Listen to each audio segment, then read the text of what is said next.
Assalamualaikum warahmatullahi wabarakatuh. Perkenalkan, nama saya Tasya Karisma Utami dari kelas 12 IPS 1 nomor absen 29.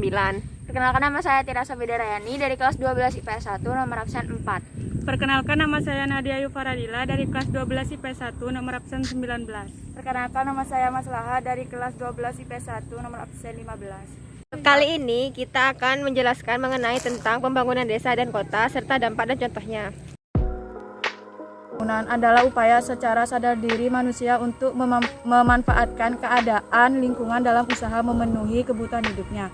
Dengan adanya pembangunan, kehidupan dan derajat manusia dapat meningkatkan lanjut pertumbuhan di masing-masing daerah dan meningkatkan keserasian pertumbuhan antar daerah, meningkatkan kesatuan dan integrasi antara lain melalui peningkatan prasarana perhubungan dan meningkatkan partisipasi rakyat serta daya guna dan hasil guna kegiatan pembangunan di daerah. Bentuk usaha pemerataan pembangunan desa dan kota. Yang pertama, percepatan pembangunan secara optimal. Yang kedua, fokus perkembangan wilayah tertinggal dan terpencil. Tiga, mengembangkan wilayah-wilayah. Yang keempat, menyeimbangkan pertumbuhan pembangunan. Yang kelima, meningkatkan keterkaitan kegiatan ekonomi. Yang keenam, mengoperasionalisasikan rencana tata ruang. Yang ketujuh, pemerataan pemenuhan kebutuhan pokok rakyat. Yang kedelapan, pemerataan kesempatan memperoleh pendidikan dan pelayanan kesehatan. Yang kesembilan, pemerataan kesempatan kerja. Pembangunan tambak mengapa termasuk diantaranya? Karena dalam pembangunan tambak ini dapat dimanfaatkan oleh manusia untuk sebagai mata pencariannya, yang mana hasilnya itu dapat mencukupi kebutuhan hidup sehari-harinya.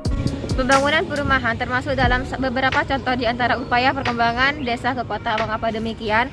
Karena perumahan yang terletak pada daerah sekitar yang mana dekat dengan pusat kota itu dapat memiliki banyak manfaat. Di antaranya dapat memenuhi kebutuhan hidup masyarakat sekitar lebih efisien dan efektif.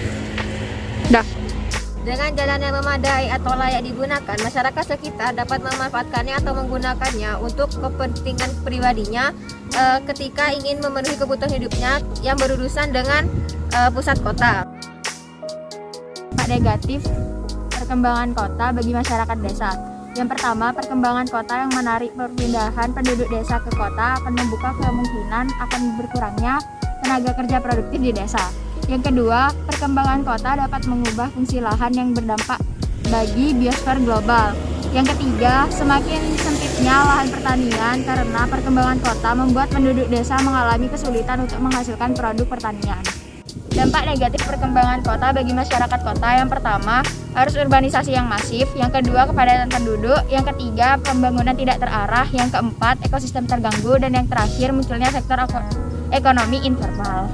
Perkembangan kota bagi masyarakat kota. Yang pertama, perkembangan kota dapat memperluas kesempatan kerja dan meningkatkan taraf hidup masyarakat. Yang kedua, perkembangan perkotaan dapat memperluas layanan dasar yang lebih baik seperti ketersediaan transportasi umum yang memadai dan ketersediaan air bersih. Positif perkembangan kota bagi masyarakat desa. Yang pertama, orang melakukan urbanisasi mempunyai banyak harapan untuk mendapat standar hidup yang lebih baik. Yang kedua, urbanisasi dapat menjadi strategi alternatif untuk bertahan hidup bagi penduduk desa. Sekian penjelasan dari kelompok kami. Wassalamualaikum warahmatullahi wabarakatuh. Dadah.